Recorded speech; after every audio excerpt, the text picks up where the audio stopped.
नमस्कार। बातमी अमरावतीच्या तिवसा तालुक्यातील पवन्या आडकुजी महाराज पुण्यतिथी महोत्सव समारोप संपन्न झाला। यावेळी संत महात्म्यांचा सत्कार सोहळा करण्यात आला। भगवी टोपी सर्वधर्म समभावनेचे प्रतीक आहे असं माजी मंत्री यशोमती ठाकूर यांनी म्हटलंय।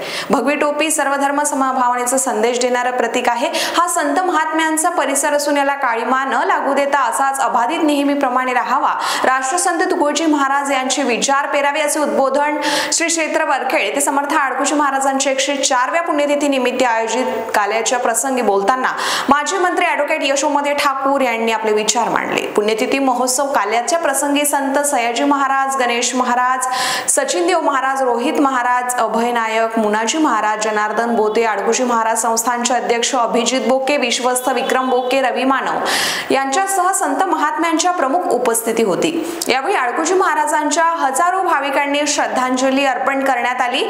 प्रसंगी हरिभक्त मयूर महाराज यांनी काला अभंगवाणी होऊन काल्याचे महत्त्वपर प्रासंगिक उद्बोधन मान्यवरांचे झाले। दरम्यान आडकुजी महाराज संस्थान अध्यक्ष अभिजित बोके व विश्वासांच्या हस्ते निमंत्रित संत महात्म्यांचा व विविध धार्मिक संस्थान पदाधिकाऱ्यांचा सत्कार यावेळी करण्यात आला।